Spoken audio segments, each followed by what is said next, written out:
그날 아침, 저는 언제나처럼 출근길에 있었습니다. 서울고등법원, 정의위 마지막 보루로 향하고 있었죠. 저는 한국에서 태어나 미국에서 연방판사로 일하는 42세의 김유진입니다. 이름은 평범하지만 제 직업은 그렇지 않습니다. 그날, 저는 단정한 정장 차림으로 법원 정문에 들어서려던 순간 전혀 예상치 못한 일이 벌어졌습니다. 어머니와 잠시 한국어로 통화하며 근황을 나눈 직후 갑작스럽게 누군가가 제게 다가와 시비를 걸어왔습니다.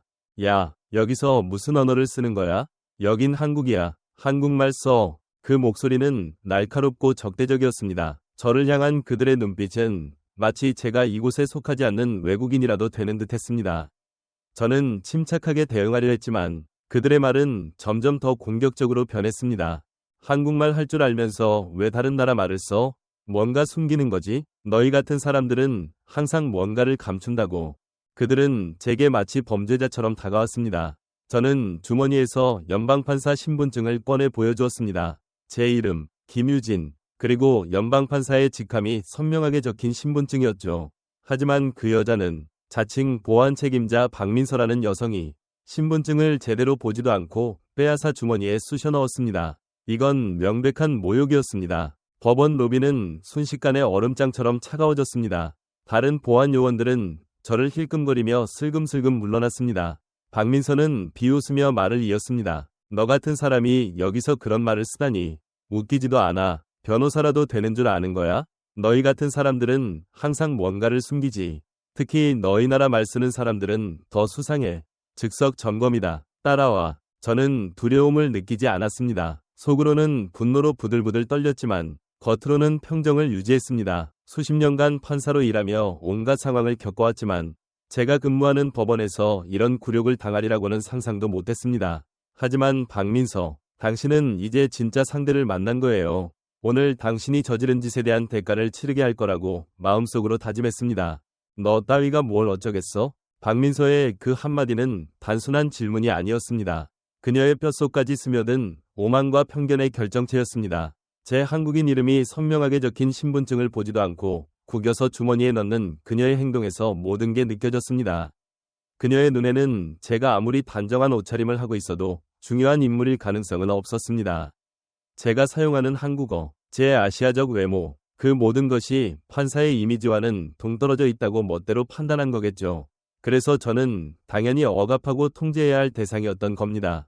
보안실이라는 곳은 복도 끝에 있는 CCTV도 없는 밀실이었습니다. 박민서는 저를 그곳으로 끌고 갔습니다. 몇몇 젊은 직원들은 불안한 기색을 보였지만 누구도 나서서 말리지 않았습니다. 저는 저항하지 않았습니다. 어차피 법적으로 대응할 일이었으니까요. 금속 문이 쾅 닫히며 방 안에는 차가운 공기만 떠돌았습니다. 박민서는 제 한국어 신분증과 참고용으로 가지고 있던 한국어 메모를 테이블 위에 던지더니 제 개인정보를 집어들고 제 눈앞에서 갈기갈기 찢었습니다. 이런 글자는 여기서 아무 소용없어. 번호라도 적혀 있는 거야? 이런 이상한 글자로 폭탄 설계도라도 적고 있는 거 아니야? 그녀는 웃으며 말했습니다. 마치 자신이 이 상황의 절대자라도 되는 듯이. 너희 한국인들은 항상 뭔가를 숨기지.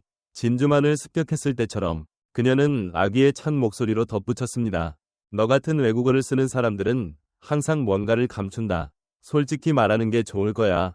저는 꼼짝 않고 서서 차갑게 대꾸했습니다. 법적 근거도 없이 이게 무슨 행위입니까? 명백한 시민권 침해입니다. 그러자 박민서는 비웃으며 제 가슴을 가볍게 쳤습니다. 변호사라도 되는 척하네. 여기선 내가 법이야. 넌 그냥 조용히 따르기만 하면 돼. 이건 단순한 권력 남용이 아니었습니다. 이는 시스템이 만들어낸 괴물 그 자체였습니다. 박민서는 자신이 항상 옳고 시스템이 자신의 편이라고 굳게 믿고 있었겠죠. 그리고 제가 다른 소수자 여성들처럼 소리도 내지 못하고 순종할 거라 확신했을 겁니다. 입 닥쳐. 박민서가 소리쳤습니다. 예의를 버린 지는 이미 오래였겠죠. 그녀는 제 한국인 이름이 적힌 신분증을 손가락으로 튕기며 악담을 퍼부었습니다. 이런 이름으로는 네가 누군지 알 수가 없잖아. 너희가 쓰는 그 더러운 언어로 테러리스트와 공모하고 있는지 어떻게 알겠어? 저는 의자에 앉았습니다. 굴복한 것이 아닙니다. 때로는 악인이 마음껏 날뛰게 내버려 두었다가 그 죄를 만인 앞에 드러낼 필요가 있다는 걸 알았기 때문입니다. 박민서는 제가 한국어를 사용했다는 이유만으로 저를 법정 모독, 심지어 국가 안보를 위협하는 위험인물로 몰아가려 했습니다. 제 한국인으로서의 정체성을 짓밟으며 서류를 찢는 동안 기뻐했을 겁니다. 하지만 그녀는 몰랐습니다. 자신이 지금 무엇을 하고 있는지. 그 찢긴 종이 조각이 그녀를 피고석으로 끌어내릴 증거가 될 것이라는 사실을. 방 안에는 박민서의 위기양양한 외침과 찢긴 제 서류를 내려다보는 제 깊은 한숨만이 존재했습니다. 누구도 저항하거나 소리치지 않았습니다. 마치 이런 굴욕적인 의식이 아주 익숙한 듯 모든 게 매끄럽게 진행되었습니다. 박민서는 전혀 주저하지 않았습니다. 오히려 제 신분증을 손가락으로 가볍게 두드리며 제 한국인 이름을 조롱하듯 불렀습니다. 유진, 발음하기도 역겹고 어렵네. 이런 이름으로 네가 누군지 어떻게 알아? 너희 아시아인들은 다 똑같아. 6.25 전쟁 때 수용소에 가둔 데는 다 이유가 있었던 거야. 그녀는 마치 죄수를 다루듯 웃었습니다. 특히 제가 침착함을 유지하자 점점 더 화가 나는 듯했습니다. 제 침묵이 그녀에게는 도저히 넘을 수 없는 도전처럼 느껴졌을 겁니다. 그리고 이 밀폐된 공간에서 박민서는 그걸 부수고 싶었겠죠. 하지만 저는 한마디도 하지 않았습니다.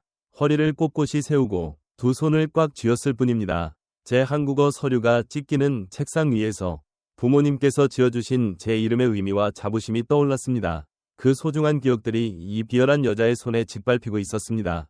가만히 있어. 박민서가 강하게 내뱉었습니다. 저는 움직이지 않았습니다. 두려워서가 아닙니다. 적에게는 시끄러운 저항보다 차가운 침묵이 더 큰 공포를 준다는 걸 알았기 때문입니다. 박민서 뒤에 서 있던 젊은 경찰 이혜린이라는 여성이 바닥만 쳐다보고 있었습니다. 이 부당한 상황에 끼어들 용기가 없었겠죠. 그때 찢긴 제 서류 조각 하나가 박민서의 신발에 닿았습니다. 그녀는 그걸 신발 끝으로 가볍게 걷어차며 섬뜩한 미소를 띄었습니다. 문 근처에 서 있던 남자 경찰 최지우는 저를 힐끔 보고는 외면했습니다. 그의 눈에는 약간의 동정과 두려움이 섞여 있었지만 정의감은 찾아볼 수 없었습니다. 난 인종차별주의자가 아니야. 하지만 너희가 한국어만 썼다면 이런 일은 없었을 텐데. 그들은 함께 이 일련의 폭거를 묵인했습니다. 한국의 판사가 아무런 법적 근거 없이 단지 오만과 편견에 가득 찬 권력의 칼날에 범죄자처럼 취급당하고 있었습니다. 단지 아시아인이라는 이유로 박민서는 이전에도 비슷한 일을 수없이 저질렀을 겁니다. 이번처럼 노골적으로 한 인간의 정체성을 모욕하지 않았다 하더라도 약자를 괴롭히며 자신의 권력을 확인하는 걸 즐겼을 겁니다. 그리고 이번에도 제가 물러날 거라 생각했겠죠. 하지만 그녀는 몰랐습니다. 지금 자신이 누구에게 손을 댔는지를. 이 법원의 모든 문을 부술 권한을 가진 사람이 바로 저라는 것을. 보안실의 차가운 금속 문이 쾅 닫히는 소리와 함께 저는 복도를 따라 걸음을 옮겼습니다. 제 하이힐 소리가 차가운 대리석 바닥에 메아리 쳤습니다. 그 소리는 굴욕을 딛고 일어서는 정의의 발걸음이었습니다. 박민서의 오만한 웃음, 제 한국인 정체성을 짓밟으려 했던 그 비열한 손짓이 제 머릿속에서 끊임없이 맴돌았습니다. 하지만 저는 고개를 숙이지 않았습니다. 제 심장 깊은 곳에서 타오르는 분노와 결의가 저를 앞으로 나아가게 했습니다. 박민서, 당신은 반드시 후회하게 될 거예요. 제 속삭임은 경고가 아니었습니다. 그것은 피할 수 없는 미래였습니다. 저는 3호 법정의 문 앞에 섰다. 잠시 숨을 고르며 굴욕과 분노를 정의로 바꿀 에너지로 삼았습니다. 오늘 저는 이 법정에서 누구도 무시할 수 없는 판결을 내릴 것입니다. 법정 문을 밀고 들어서자 익숙한 풍경이 펼쳐졌습니다. 변호사들, 피고, 관계자들, 그리고 몇몇 언론인들로 가득 찬 법정. 제가 들어서자 몇몇 시선이 저에게로 향했지만 대부분은 판사의 등장을 기다리는 평소의 법정 분위기였습니다. 왼쪽 테이블에는 오늘 예정된 사건의 피고 측 변호인과 함께 보안 책임자 자격으로 박민서가 앉아 서류를 확인하고 있었습니다.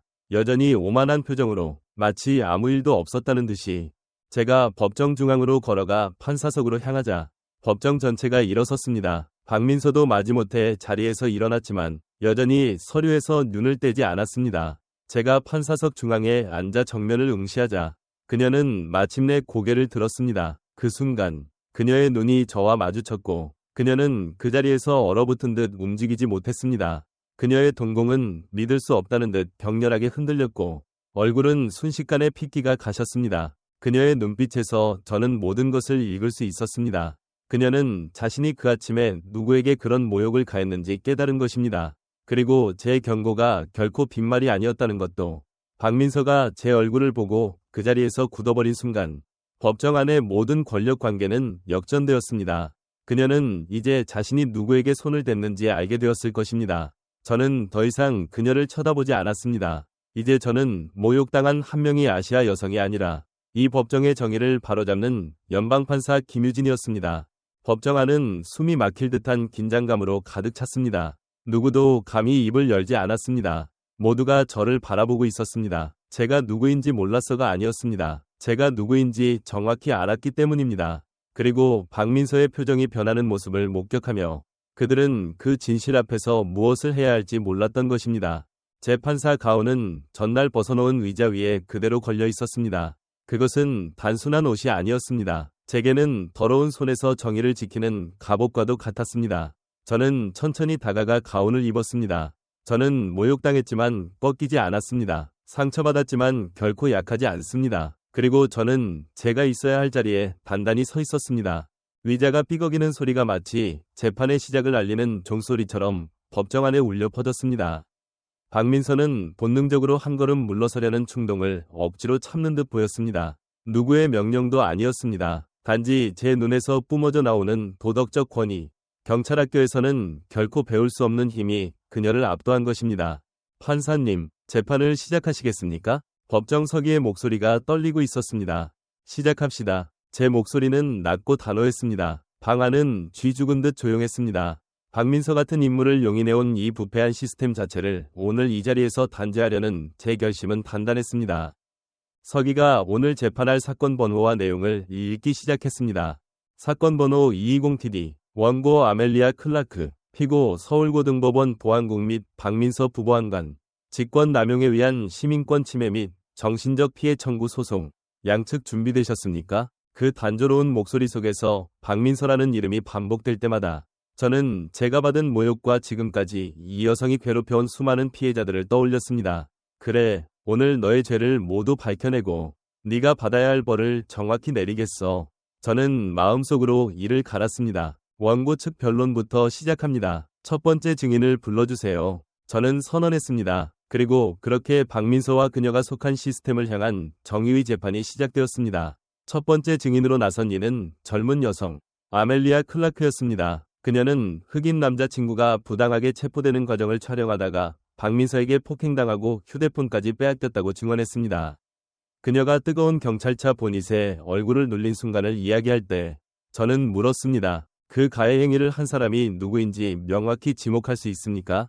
아멜리아는 한치의 망설임 없이 피고석 근처에 앉아있는 박민서를 향해 손가락을 뻗었습니다. 저 여자입니다. 박민서 부보안관입니다. 그 손가락은 정확히 박민서를 가리키고 있었습니다. 서울고등법원 법정에서 제 시선이 박민서와 정면으로 마주친 그 순간 이는 더 이상 우리 둘만의 싸움이 아니었습니다. 이는 오랜 세월 터질 듯 팽팽했던 이 시스템의 부정과의 전면 대결이었습니다. 오늘 이 법정은 정의가 어떻게 승리하는지를 모두가 목격하게 될 것입니다. 그 아침 제 한국인 이름을 모욕하고 제 정체성을 짓밟았던 그 오만한 보안관은 이제 이 법정에서 가장 강력한 자리에 앉은 김유진 판사 앞에서 자신의 죄의 대가를 받을 때가 온 것입니다. 제가 무언으로 판사석에 앉아 재판을 진행하는 그 행위 자체가 박민서에게는 가장 무서운 공포였을 것입니다. 저를 단순한 무력한 아시아 여성으로 취급했던 모든 이들은 이제 그 잘못을 뼈저리게 깨달을 것입니다.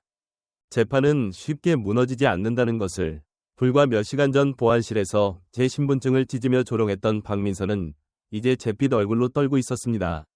그녀의 빛나던 배지, 허리에 찬 총, 반짝이던 명찰도 이제는 초라한 장식에 불과했습니다.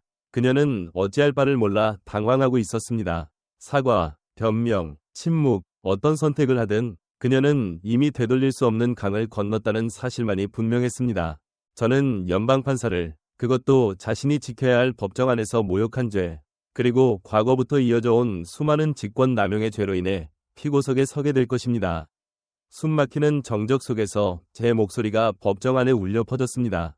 재판을 계속 진행합니다. 그 말은 박민서에게는 사형 선고와 다름없었을 것입니다. 첫 번째 증언이 끝나고 저는 담담히 기록했습니다. 하지만 제 시선은 여전히 박민서를 향하고 있었습니다. 위협하기 위해서가 아니었습니다. 도망칠 곳이 없다는 것을 분명히 알리기 위해서였습니다. 두 번째 증인, 68세의 노병 이건우 씨가 자리에서 일어났습니다. 그는 떨리는 목소리로 박민서가 지휘했던 보안팀에게 부당하게 폭행당한 밤을 증언했습니다. 저는 아시아인의 권리도 인권이다라는 플래카드를 들고 있었을 뿐입니다. 그 이후로 길바닥에 내동댕이 쳐졌습니다. 제가 항의하자 박민서 부보안관은 한국인들은 다 똑같다며 제 얼굴을 비웃었습니다. 우리는 애국자가 아니라고 했습니다. 법정 안의 공기는 더욱 차갑게 얼어붙었습니다. 박민서는 고개조차 들지 못했습니다. 저는 아무 말도 하지 않았지만 펜을 쥔 제 손에 담긴 힘만으로도 모두가 제 분노를 느낄 수 있었을 것입니다. 그의 증언이 끝났을 때 그의 눈에는 눈물 대신 저를 향한 깊은 감사의 마음이 담겨 있었습니다.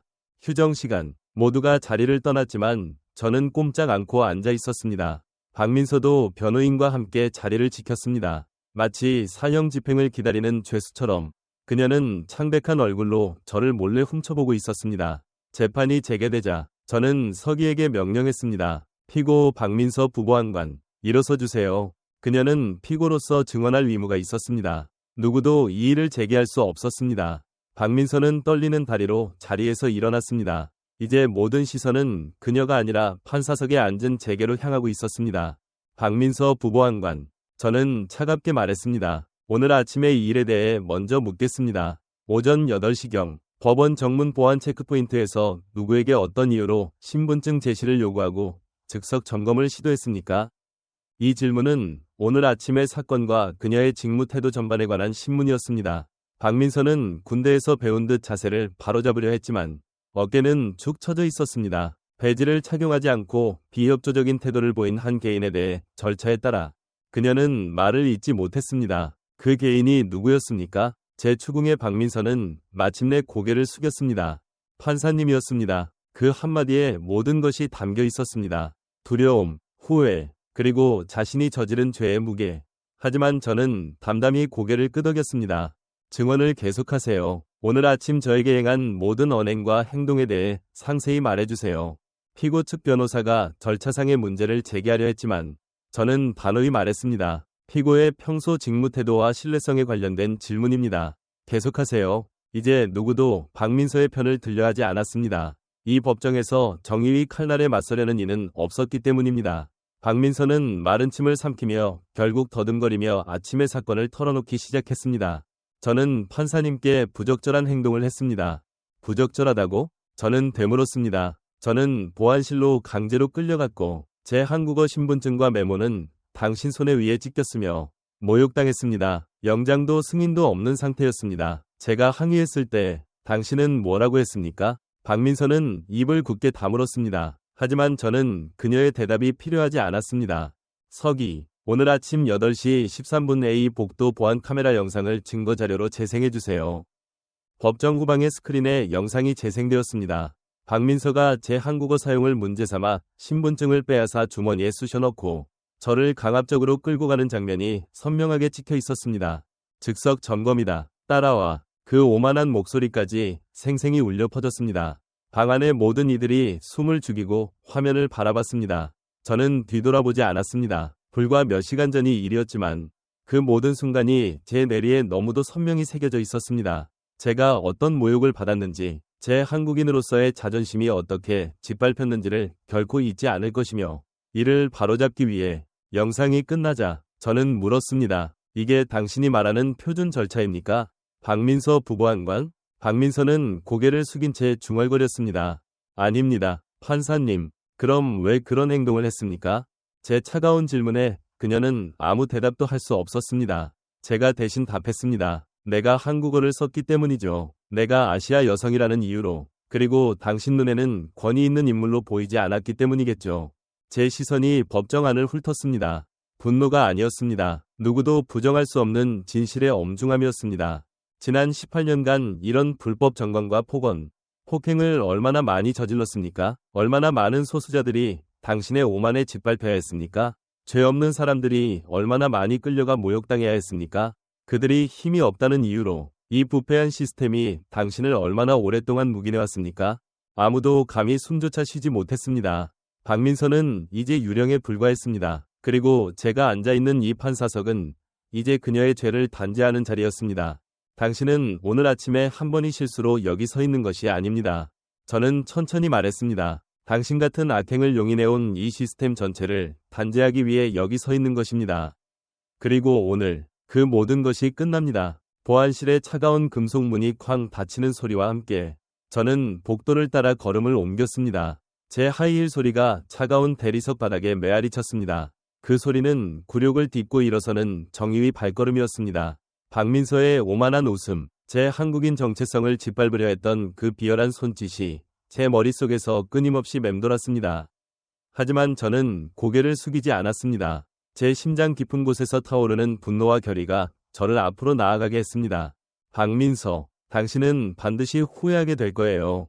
제 속삭임은 경고가 아니었습니다. 그것은 피할 수 없는 미래였습니다. 저는 3호 법정의 문 앞에 섰다. 잠시 숨을 고르며 굴욕과 분노를 정의로 바꿀 에너지로 삼았습니다. 오늘 저는 이 법정에서 누구도 무시할 수 없는 판결을 내릴 것입니다. 법정 문을 밀고 들어서자 익숙한 풍경이 펼쳐졌습니다. 변호사들, 피고, 관계자들, 그리고 몇몇 언론인들로 가득 찬 법정. 제가 들어서자 몇몇 시선이 저에게로 향했지만 대부분은 판사의 등장을 기다리는 평소의 법정 분위기였습니다.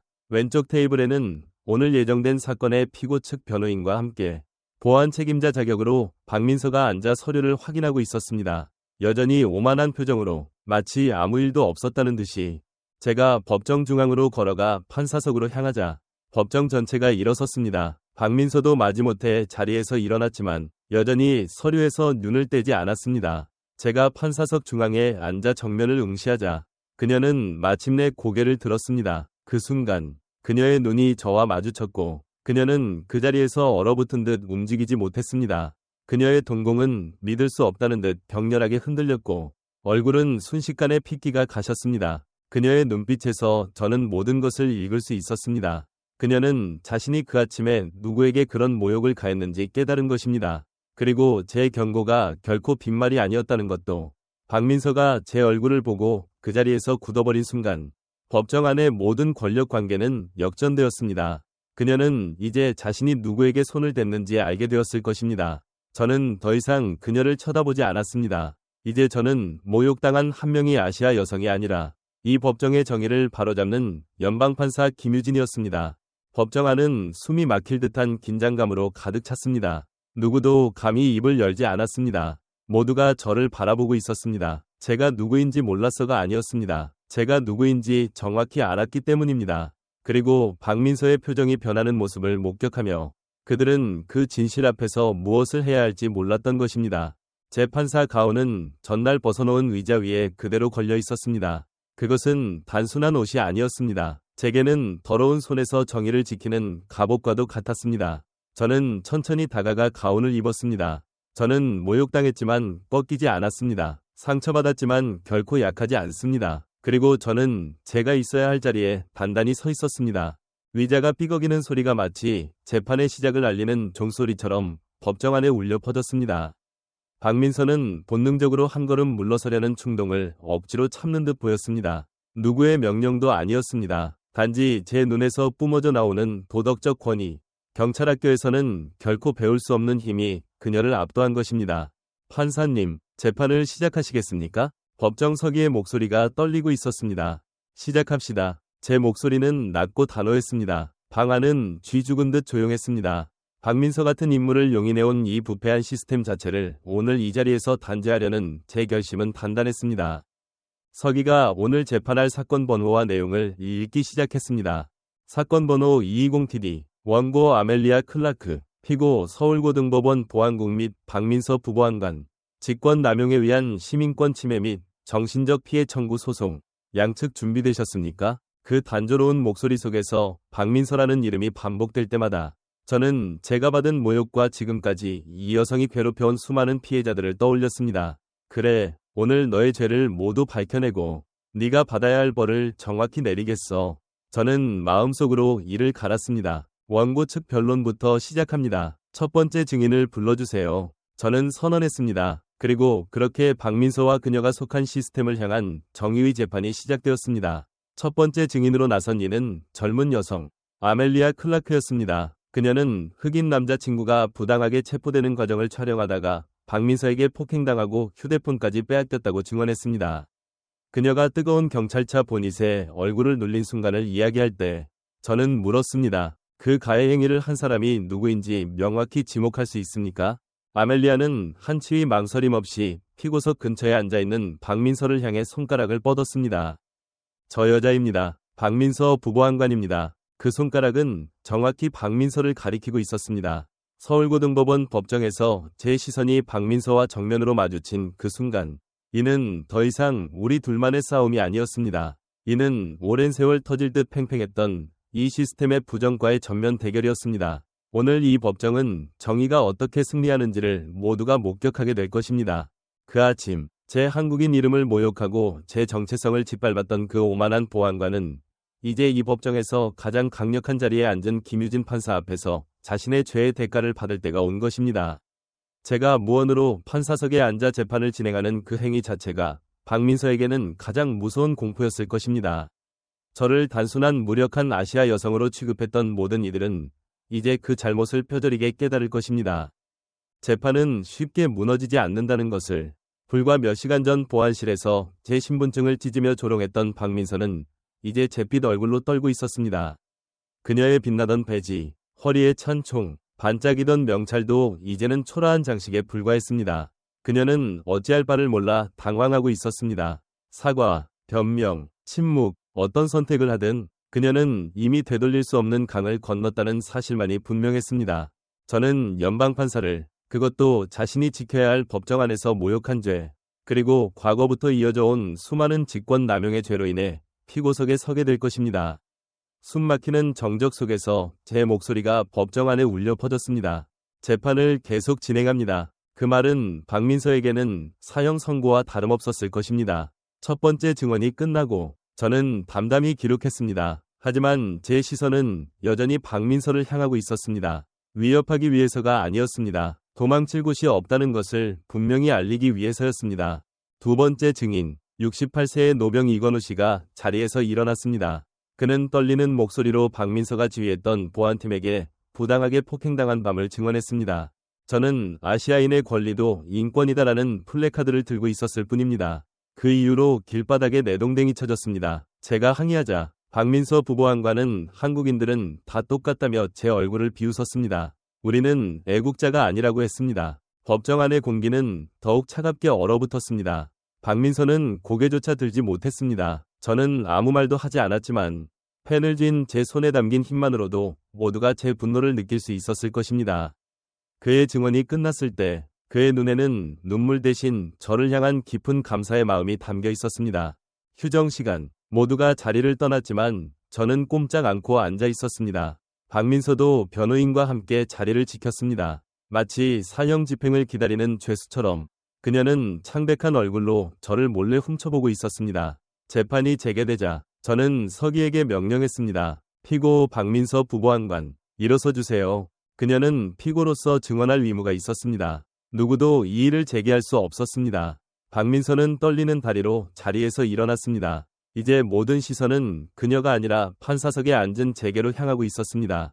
박민서 부보안관, 저는 차갑게 말했습니다. 오늘 아침에 이 일에 대해 먼저 묻겠습니다. 오전 8시경 법원 정문 보안 체크포인트에서 누구에게 어떤 이유로 신분증 제시를 요구하고 즉석 점검을 시도했습니까?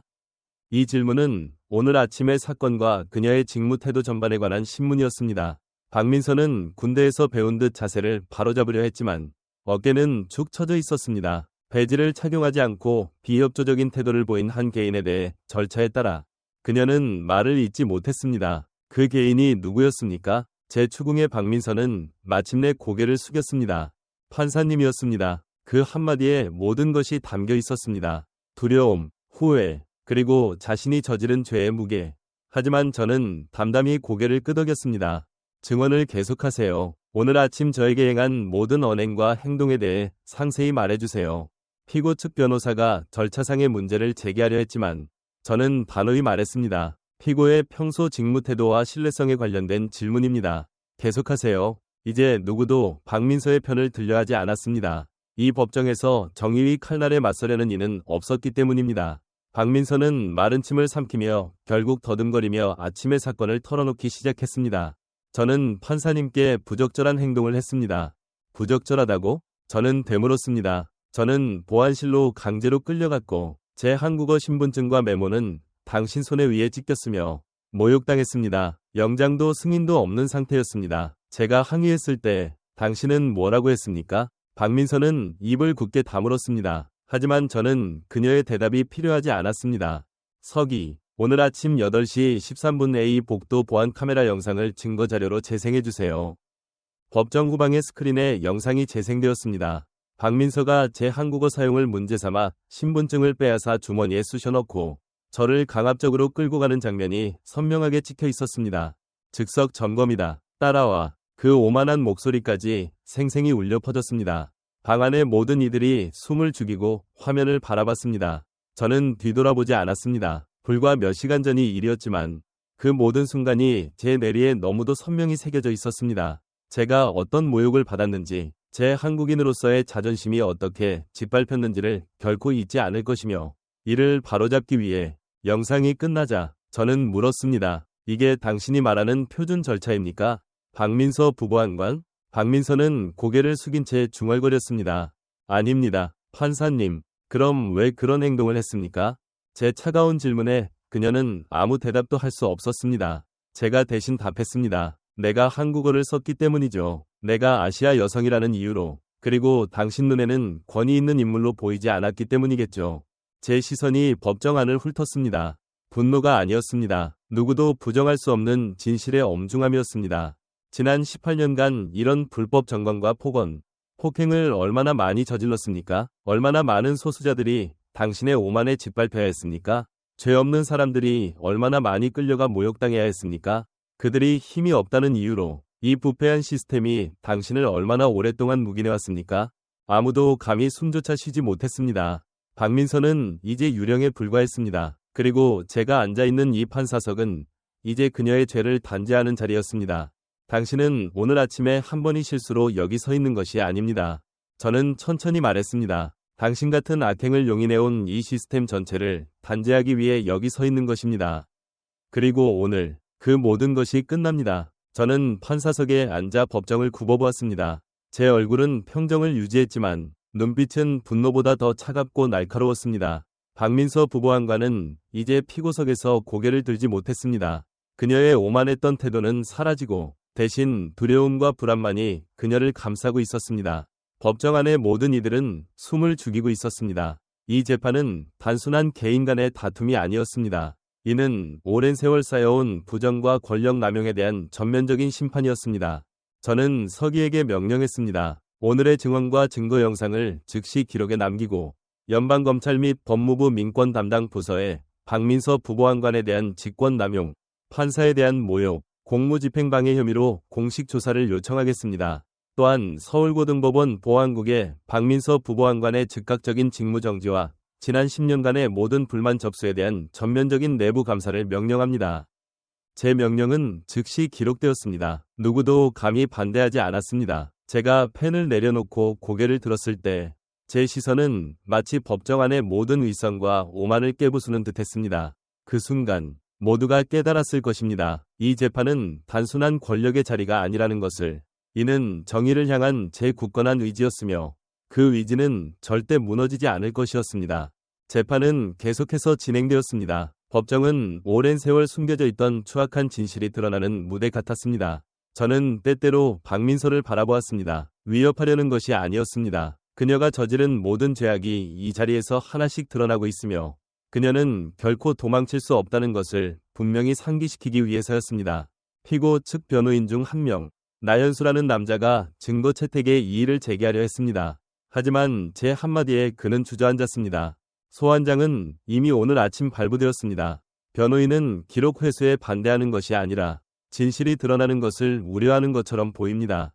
저는 박민서에게 몸을 돌렸습니다. 박민서 부보안관, 이 법정에 제출된 자료에 따르면 지난 10년간 당신과 관련된 인종차별, 권력 남용, 신체적 폭력에 대한 불만이 최소 12건 접수된 것으로 확인되었습니다. 저는 책상 위에 두꺼운 파일 뭉치를 던졌습니다. 모든 사건에 당신의 이름이 적혀 있으며 모든 사건이 증거 부족 등의 이유로 묻혔습니다. 참으로 납득하기 어려운 우연의 일치입니다. 그렇지 않습니까? 박민서는 아무 말도 하지 못했습니다. 저는 계속했습니다. 더 놀라운 것은 그 12건 중 10건이 소수자 여성들이 제기한 불만이라는 사실입니다. 옷을 벗으라는 강요를 받은 17세 소녀, 임산부, 심지어 고등학교 여교사까지도 당신에게 부당한 대우와 성희롱을 당했다고 기록되어 있습니다. 법정 안의 공기는 이제 분노와 경멸로 가득 찼습니다. 이는 더 이상 박민서 개인의 문제가 아니었습니다. 이는 이 부패한 시스템 전체의 문제였습니다. 저는 천천히 그러나 힘있게 말했습니다. 당신은 감히 연방판사의 정체성을 모욕하고 한국어 서류를 파손했습니다. 아무도 감히 숨조차 쉬지 못했습니다. 당신은 제가 누구인지 몰랐을 수도 있습니다. 하지만 그건 중요하지 않습니다. 중요한 건 당신이 신경 쓰지 않았다는 사실입니다. 만약 제가 평범한 아시아 여성이었다면 이 모든 모욕은 이전의 12건의 사건처럼 조용히 묻혔을 것입니다. 그렇지 않습니까? 박민서 부보안관? 박민서의 얼굴은 이제 머리카락처럼 창백했고 아무 말도 할 수 없었습니다. 더 이상 침묵은 없습니다. 저는 조용히 그러나 단호히 선언했습니다. 그리고 오늘은 시작에 불과합니다. 저는 파일 뭉치를 책상 위에 다시 올려놓았습니다. 재판은 이제 막 시작되었고 어떤 배지나 제복도 더 이상 추악한 진실을 숨길 수 없을 때까지 멈추지 않을 것이었습니다. 다음 증인으로 45세의 시장 상인 최미영 씨가 호출되었습니다. 그녀는 떨리는 목소리로 증언을 시작했습니다. 저는 시장에서 장사를 하던 중 법원 앞에서 시위를 하다 박민서 부보안관에게 끌려갔습니다. 제가 공정한 재판을 보장하라는 플래카드를 들고 있었을 뿐인데 그녀는 저를 밀치고 제 가방을 뒤졌습니다. 제가 한국어로 항의하자 그녀는 저를 비웃으며 말했어요. 너 같은 아시아인들은 항상 문제를 일으켜 조용히 하지 않으면 감옥에 쳐넣겠다고요. 최미영 씨의 증언은 법정안을 더욱 무겁게 만들었습니다. 그녀의 목소리에는 분노와 굴욕이 섞여 있었습니다. 저는 그녀에게 물었습니다. 그 가해자가 누구였는지 분명히 지목할 수 있습니까? 그녀는 망설임 없이 박민서를 가리켰습니다. 저 여자, 박민서 부보안관입니다. 저는 고개를 끄덕이며 기록을 확인했습니다. 박민서의 얼굴은 이제 완전히 굳어 있었고 그녀는 손을 떨며 책상 모서리를 붙잡고 있었습니다. 다음으로 호출된 증인은 30세의 대학생 임지훈 씨였습니다. 그는 박민서가 지휘한 보안팀에 의해 부당하게 구금된 경험을 증언했습니다.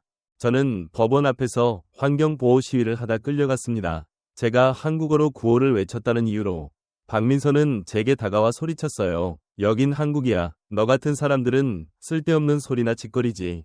그리고 제 팔을 비틀어 보안실로 끌고 갔습니다. 거기서 제 전화기를 빼앗고 제 한국어 노트를 찢어버렸어요. 그의 증언은 박민서가 단순히 저에게만 부당한 행동을 한 것이 아님을 보여주었습니다. 그녀는 오랜 세월 약자들을 괴롭히며 자신의 권력을 과시해왔습니다. 법정 안의 모든 이들은 이제 그녀를 다른 눈으로 바라보고 있었습니다. 그녀는 더 이상 권위 있는 보안관이 아니었습니다. 그녀는 단지 자신의 죄를 감당해야 할 피고일 뿐이었습니다. 저는 서기에게 명령했습니다. 지금까지의 증언을 모두 기록하고 추가 증거 제출을 위해 법원 보안국에 지난 5년간 박민서 부보안관과 관련된 모든 사건 기록을 제출하도록 요청하세요. 서기는 즉시 명령을 따랐습니다. 법정안은 여전히 숨막히는 긴장감으로 가득 찼습니다. 박민서는 이제 피고석에서 완전히 고립된 듯 보였습니다. 그녀의 변호인은 필사적으로 그녀를 변호하려 했지만 그들의 목소리는 점점 더 약해졌습니다. 저는 박민서를 똑바로 바라보며 말했습니다.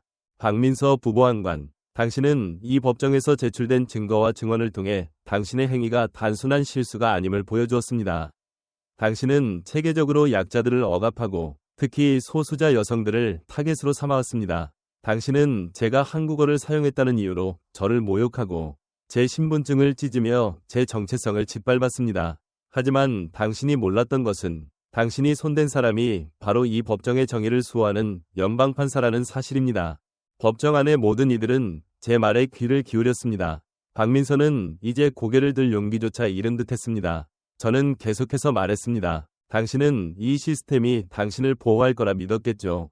하지만 오늘 그 시스템은 더 이상 당신을 감싸주지 않을 것입니다. 당신은 이제 당신이 저지른 모든 죄의 대가를 치러야 합니다. 저는 잠시 말을 멈추고 법정 안을 둘러보았습니다. 모든 이들의 시선이 제게로 집중되어 있었습니다. 저는 이 순간이 단순히 박민서를 처벌하는 것 이상의 의미를 가진다는 것을 알았습니다. 이는 부패한 시스템에 경종을 울리는 순간이었고 정의가 살아 숨쉬는 자리였습니다.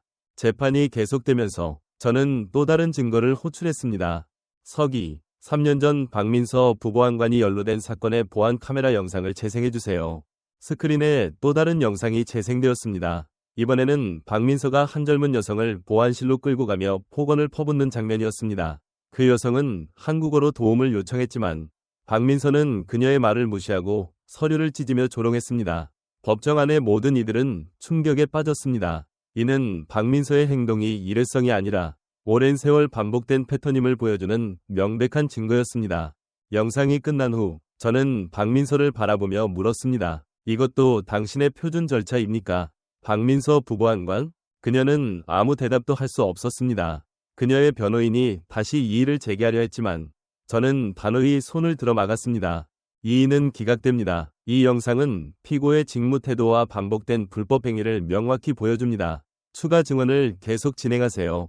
법정 안은 이제 더 이상 단순한 재판의 장소가 아니었습니다. 이는 정의가 부패를 뿌리 뽑는 전쟁터였습니다. 저는 단호히 선언했습니다. 박민서 부보안관, 당신은 이제 이 법정에서 당신의 죄를 피할 수 없습니다. 당신이 저지른 모든 행위는 이제 만인 앞에 드러났습니다. 그리고 이 재판은 당신뿐만 아니라 당신 같은 행위를 묵인해온 시스템 전체를 심판할 것입니다. 박민서는 이제 완전히 무너진 듯 보였습니다. 그녀의 얼굴은 창백했고 손은 떨리고 있었습니다. 하지만 저는 그녀를 동정하지 않았습니다.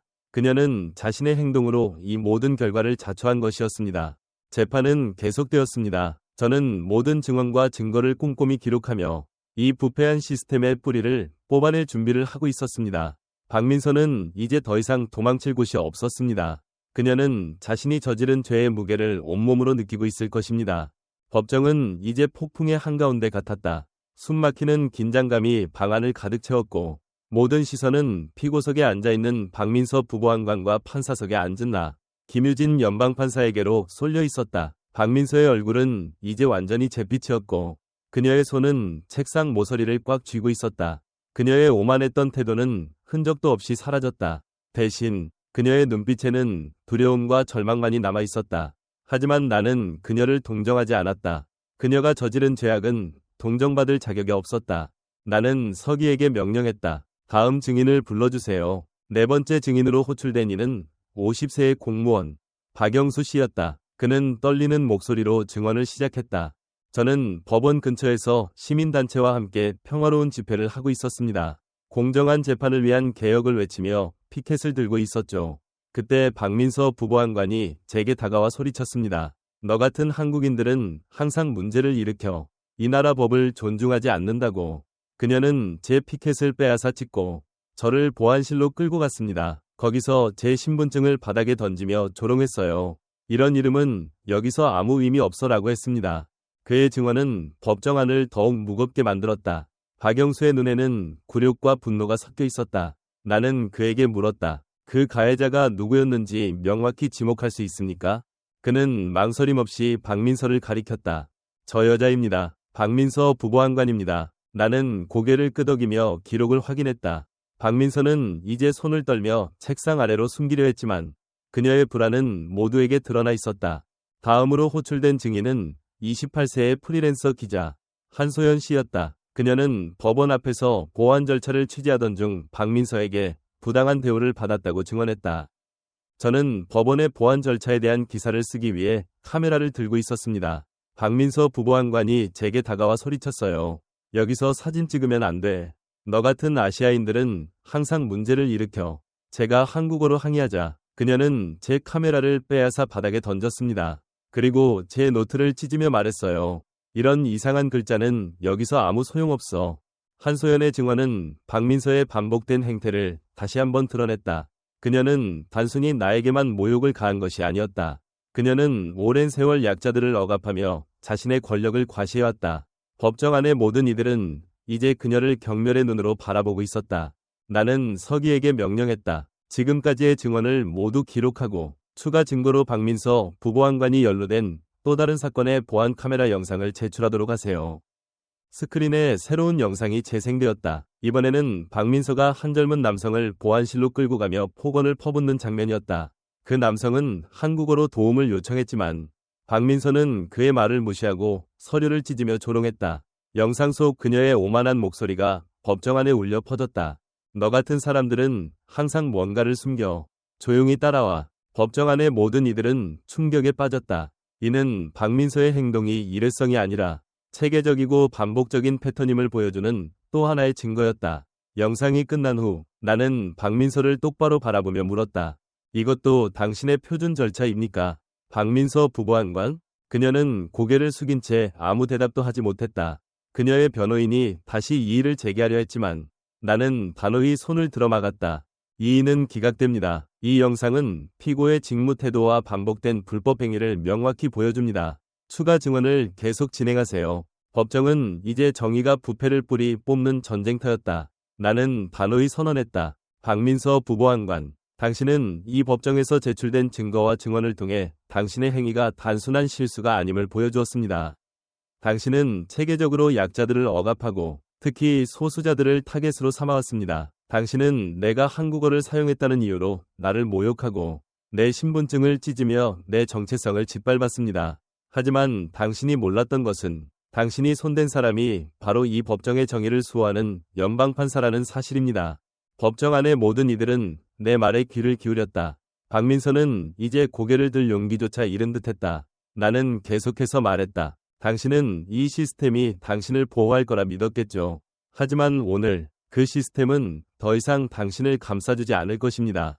당신은 이제 당신이 저지른 모든 죄의 대가를 치러야 합니다. 나는 잠시 말을 멈추고 법정 안을 둘러보았다. 모든 이들의 시선이 내게로 집중되어 있었다. 나는 이 순간이 단순히 박민서를 처벌하는 것 이상의 의미를 가진다는 것을 알았다. 이는 부패한 시스템에 경종을 울리는 순간이었고 정의가 살아 숨쉬는 자리였다. 다음 증거로 나는 법원 보안국에 제출된 과거 10년간의 불만 접수 기록을 호출했다. 두꺼운 파일 뭉치가 책상 위에 놓였다. 나는 그 파일을 펼치며 말했다. 이 기록에는 박민서 부보안관이 연루된 최소 12건의 불만이 포함되어 있습니다. 인종차별, 직권남용, 신체적 폭력, 이 모든 사건이 증거 부족이라는 이유로 묻혔습니다. 하지만 오늘 이 법정에서 그 진실은 더 이상 숨겨지지 않을 것입니다. 나는 파일을 하나씩 넘기며 말했다. 17세 소녀가 옷을 벗으라는 강요를 받았습니다. 임산부가 부당한 대우를 받았습니다. 고등학교 교사가 성희롱을 당했다고 기록했습니다. 이 모든 사건에 당신의 이름이 적혀 있습니다. 박민서 부보안관, 당신은 이를 어떻게 설명하겠습니까? 박민서는 아무 말도 하지 못했다. 그녀의 변호인은 필사적으로 변명을 시도했지만 그들의 목소리는 점점 더 약해졌다. 나는 단호히 말했다. 변명은 필요 없습니다. 증거는 이미 충분합니다. 법정 안은 이제 분노와 경멸로 가득 찼다. 이는 더 이상 박민서 개인의 문제가 아니었다. 이는 이 부패한 시스템 전체의 문제였다. 나는 천천히 그러나 힘있게 말했다. 당신은 감히 연방판사의 정체성을 모욕하고 한국어 서류를 파손했습니다. 당신은 내가 누구인지 몰랐을 수도 있습니다. 하지만 그건 중요하지 않습니다. 중요한 건 당신이 신경 쓰지 않았다는 사실입니다. 만약 내가 평범한 아시아 여성이었다면 이 모든 모욕은 이전의 12건의 사건처럼 조용히 묻혔을 것입니다. 그렇지 않습니까? 박민서 부보안관? 박민서는 얼굴이 창백했고 아무 말도 할 수 없었다. 나는 계속해서 말했다. 더 이상 침묵은 없습니다. 그리고 오늘은 시작에 불과합니다. 나는 서기에게 명령했다. 오늘의 모든 증언과 증거를 기록하고 연방검찰의 박민서 부보안관에 대한 추가 조사를 요청하세요. 또한 서울고등법원 보안국에 그녀의 모든 직무 기록을 제출하도록 명령합니다. 법정 안은 이제 더 이상 단순한 재판의 장소가 아니었다. 이는 정의가 부패를 뿌리 뽑는 전쟁터였다. 나는 단호히 선언했다. 박민서 부보안관, 당신은 이제 이 법정에서 당신의 죄를 피할 수 없습니다. 당신이 저지른 모든 행위는 이제 만인 앞에 드러났습니다. 그리고 이 재판은 당신뿐만 아니라 당신 같은 행위를 묵인해온 시스템 전체를 심판할 것입니다. 박민서는 이제 완전히 무너진 듯 보였다. 그녀의 얼굴은 창백했고 손은 떨리고 있었다. 하지만 나는 그녀를 동정하지 않았다. 그녀는 자신의 행동으로 이 모든 결과를 자초한 것이었다. 재판은 계속되었다. 나는 모든 증언과 증거를 꼼꼼히 기록하며 이 부패한 시스템의 뿌리를 뽑아낼 준비를 하고 있었다. 박민서는 이제 더 이상 도망칠 곳이 없었다. 그녀는 자신이 저지른 죄의 무게를 온몸으로 느끼고 있을 것이다. 법정 안의 모든 이들은 이제 나를 주목하고 있었다. 나는 단순히 판사가 아니었다. 나는 정의의 상징이었고 부패에 맞서 싸우는 전사였다. 나는 박민서를 바라보며 말했다. 당신은 나를 모욕하며 내 한국인으로서의 자존심을 짓밟으려 했습니다. 하지만 당신은 결코 내 가치를 손상시킬 수 없었습니다. 오늘 이 법정에서 당신은 그 사실을 표절이게 깨달을 것입니다. 법정은 이제 침묵 속에서 정의의 무게로 가득 찼다. 나는 모든 증언과 증거를 하나씩 검토하며 이 재판이 단순히 박민서를 처벌하는 데 그치지 않을 것임을 알았다. 이는 시스템 전체를 변화시키는 시작이었다. 법정은 이제 폭풍이 잦아든 후에 고요함으로 가득했다. 일주일간 이어진 치열한 재판 끝에 마침내 판결의 순간이 다가왔다. 박민서 부보안관은 피고석에 앉아 있었지만 그 아침에 오만했던 모습은 온데간데 없이 사라졌다. 그녀는 고개를 숙인 채 마치 죄의 무게에 짓눌린 듯 힘없이 떨고 있었다. 법정 안에는 소수의 사람들만이 남아 있었다. 그들의 눈에는 기대, 두려움, 그리고 정의에 대한 열망이 뒤섞여 있었다. 나는 판사석에 앉아 차갑고 단호한 시선으로 법정을 내려다보았다. 내 이름, 김유진, 그리고 내 한국인으로서의 정체성은 이제 이 법정의 모든 벽에 새겨질 것이다. 나는 서기에게 명령했다. 판결문을 준비하세요. 내가 판결문을 읽기 시작하자 법정 안은 숨소리조차 멈춘 듯 고요해졌다. 내 목소리는 단단하고 흔들림 없었다. 피고 박민서 부보안관.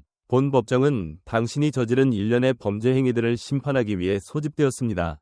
당신은 아멜리아 클라크, 이건우, 최미영, 한소연 등 다수의 피해자들에게 직권남용, 폭행, 그리고 시민권 침해를 저질렀습니다. 또한 본 법정의 연방판사인 본인 김유진에게 정당한 이유 없이 폭언과 물리적 위협을 가하고 내 신분증과 개인 서류를 파손함으로써 사법 시스템의 존엄을 훼손하는 중대한 범죄를 저질렀습니다. 박민서는 온몸을 떨며 고개를 숙였다. 그녀의 얼굴은 잿빛으로 변했고 두 손은 책상 위에서 경련하듯 떨리고 있었다. 나는 그녀를 똑바로 바라보며 물었다. 만약 내가 연방판사가 아니었다면 당신은 내 한국인 정체성을 짓밟고도 아무 일 없었다는 듯 넘어갔을 것입니다. 다른 피해자들처럼 나 역시 묻혀졌을 것입니다. 그렇지 않습니까? 박민서 부보안관? 그녀는 입을 굳게 다물었다. 침묵은 그녀의 유일한 대답이었다. 나는 단호히 선언했다. 이에 따라 본 법정은 피고 박민서 부보안관에 대해 사건 번호 220TD 및 관련 혐의에 대해 유죄를 인정합니다. 연방판사에 대한 모욕, 공무집행방해, 증거 은폐 시도 등의 혐의에 대해 검찰의 추가 기소를 강력히 권고합니다. 본 사건에 대해 피고에게 징역 12년을 선고하며 서울고등법원 보안국은 즉시 피고를 직무에서 해임하고 그녀가 다시는 공권력을 행사할 수 없도록 영구적으로 자격을 박탈해야 합니다. 내 말은 칼날처럼 날카로웠다. 나는 잠시 말을 멈추고 법정 안을 둘러보았다. 모든 이들의 시선이 내게로 향해 있었다. 박민서 부보안관, 당신은 지난 11년간 무슨 권리로 타인의 존엄을 짓밟아왔습니까? 당신은 외모, 언어, 그리고 피부색으로 사람들을 차별하고 모욕했습니다. 당신은 내 한국어 서류를 찢으며 내 자존심을 짓밟으려 했지만 내 가치를 손상시킬 수는 없었습니다. 왜냐하면 내 정체성은 당신 같은 편견에 의해 무너질 수 없는 것이기 때문입니다.